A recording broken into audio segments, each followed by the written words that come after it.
Muy buenas tardes y bienvenidos todos y todas al Oráculo de Delfos 700. En esta ocasión el vídeo va a unir un poco la cultura y la espiritualidad y también un poco alineado de filosofía. Vamos a presentar este libro de Enrique Martínez Lozano que se llama Profundidad humana, fraternidad universal. La espiritualidad no dual. Este es el último libro editado por Desclée de Brouwer que ha escrito Enrique Martínez Lozano, que es uno de los principales representantes y exponentes en España de la psicología transpersonal y del modelo no dual de cognición, de la espiritualidad y de la filosofía no dual. El libro, que a mí me ha parecido realmente interesante desde los dos puntos de vista, desde el filosófico, es decir, como una interpretación de lo real, como una propuesta metafísica, y también desde el punto de vista espiritual, entendiendo la espiritualidad como la hemos entendido en este canal desde el primer momento, ¿no? La búsqueda de nuestra interioridad, de lo que somos, el modelo no dual de cognición y por tanto la espiritualidad no dual a mí me parece francamente interesante, y la explicación que hace Martínez Lozano en este libro de la misma, para mí es un verdadero acierto y además es un gusto leerlo porque se lee con muchísima facilidad y se lee además con muchísimo placer. El libro tiene dos partes fundamentales, aunque si te coges el índice aparecen tres, pero diríamos que esas tres se funden en dos. Aparte de ser prologada por el gran Javier Meloni, que también es otra de las principales voces de la no dualidad en España, aparte de estar prologado por Meloni, como digo, tiene después dos partes, la primera de las cuales coincide numéricamente con la número 1 del índice, que es la espiritualidad a debate. Y luego la segunda, que coincide con los puntos 2 y 3, sería la concreción en determinadas cuestiones acerca de esta espiritualidad no dual. Bien, la primera, la espiritualidad a debate,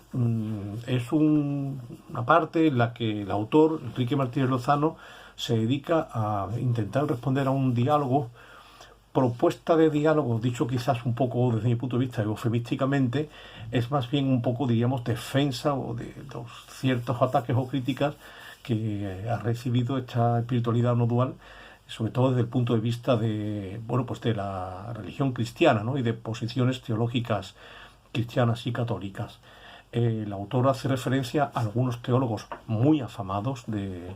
este país, que no voy a mencionar para que no haceros un spoiler a lo que queráis leer el libro, y también a una publicación de los jesuitas, que es un famoso cuaderno, el cuaderno Cristianismo y Justicia, donde se proponen una serie de críticas y de debates acerca de cuestiones teológicas de gran calado, y que, como mantiene el autor de este libro, sin mencionarle, se están refiriendo claramente a él.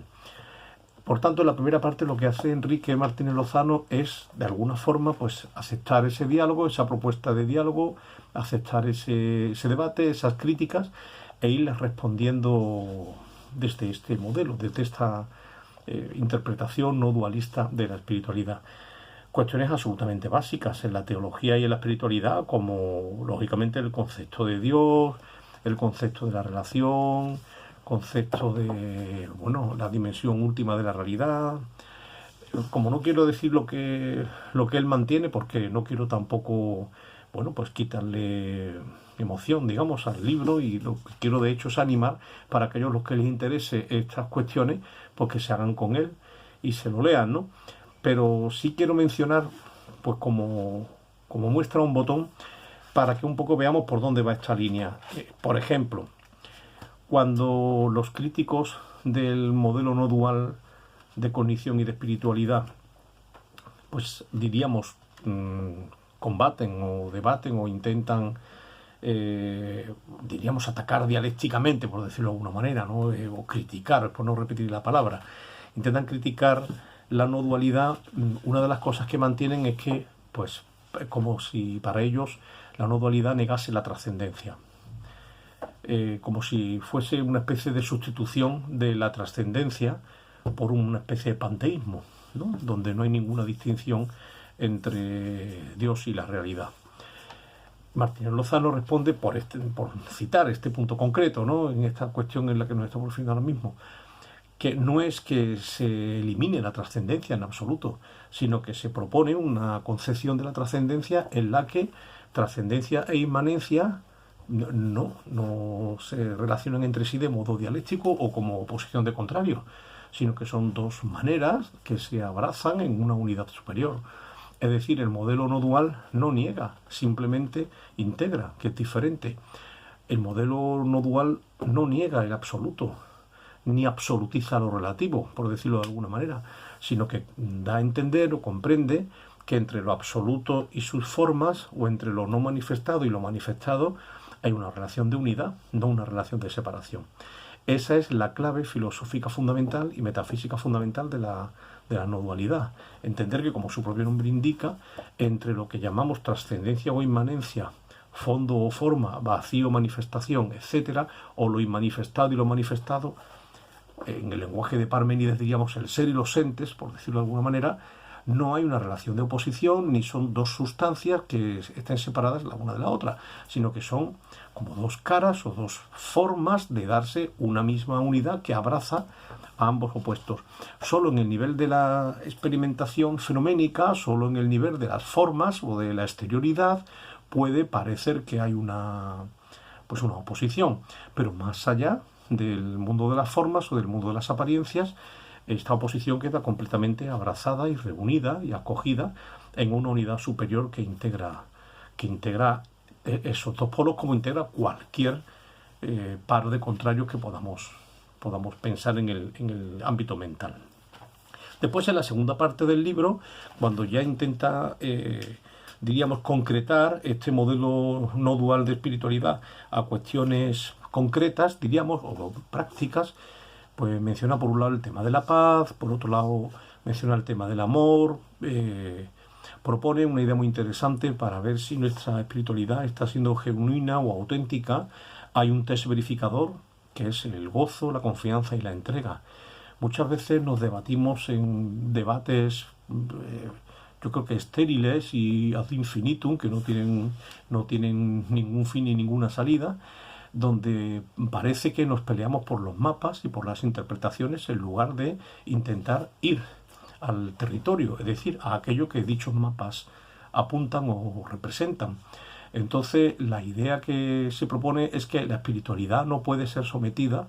a los dictámenes de ninguna interpretación teórica, no debe ser sometida tampoco, por supuesto, a ninguna dogmática, sino que tiene que coincidir y ser una con la vida misma, ¿no? Con la realización en el ser humano, en el hombre y en la mujer, de esa naturaleza última que somos. Si la espiritualidad no me hace ser consciente de lo que soy y no me hace dejarme vivir por la vida que soy, lo cual se expresa, como dice Enrique, en gozo, confianza y entrega, pues entonces eso sería una prueba de que hemos convertido la espiritualidad pues a lo sumo en teología o en ideología o en una bandera más de las muchas que hoy abrazamos, ¿no? Para, en fin, pues dar satisfacción al ego de su necesidad de sentirse identificado con algo. Pero lo importante es que la espiritualidad nos permita ser lo que somos. Y el resultado de esa experiencia o de esa vivencia es, como digo, pues el gozo, la confianza absoluta en esa unidad que somos y la entrega. También desde aquí, pues desde esta nueva concepción, se reinterpreta la vieja y ya manida concepción del compromiso, ¿no? Esa especie como de,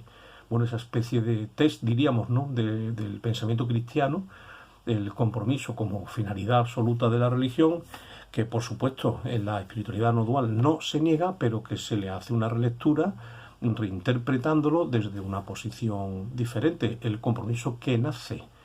del sabernos y experimentarnos y ser uno con todo y con todos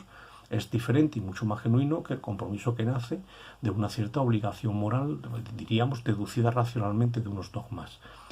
Por supuesto, hablamos también del silencio como puerta a la profundidad, hablamos de vivir en el testigo, y luego finalmente pasa revista a cuestiones muy actuales, como puede ser pues la trampa del narcisismo, como puede ser el tema de la política, como puede ser el tema del cuidado de las víctimas, en fin, para terminar con dos apéndices muy interesantes. Uno que es alienación y negocio, las trampas de la espiritualidad, y el otro que es ciencia y espiritualidad. No quiero incidir más en los contenidos de este libro porque, repito, el objetivo de este vídeo es invitaros a todos a que os animéis a leerlo porque bueno, yo creo que es una experiencia realmente interesante. No para estar de acuerdo, porque como hemos dicho e insistido hasta la saciedad, si hay algo que no pretendemos nunca en estos vídeos es convencer a nadie de nuestras posiciones, ni muchísimo menos vendérselas, pero sí que nos gusta compartir nuestros puntos de vista, nuestras posiciones, invitando siempre al oyente a que al menos entre en este diálogo creador, creativo y que pretende ser, por supuesto, fructífero. No es ni muchísimo menos un debate ideológico en el que uno u otro tenga que llevar razón, además contraponiendo los puntos de vista, sino un compartir de experiencias en el que, bueno, invitamos a estar abiertos simplemente a reflexionar o a probar otras maneras de poder comprender quizás los caminos de búsqueda a los que todos los seres humanos, hombres y mujeres, estamos llamados. Pues nada, como digo, Desclés de Brouwer es quien lo edita, Enrique Martínez Lozano, Profundidad Humana, Fraternidad Universal. Si te ha gustado esta presentación o esta invitación, pues te invito a su vez a que le dejes a me gusta o lo compartas con tus seres queridos. Muy buenas tardes y muchas gracias por estar aquí.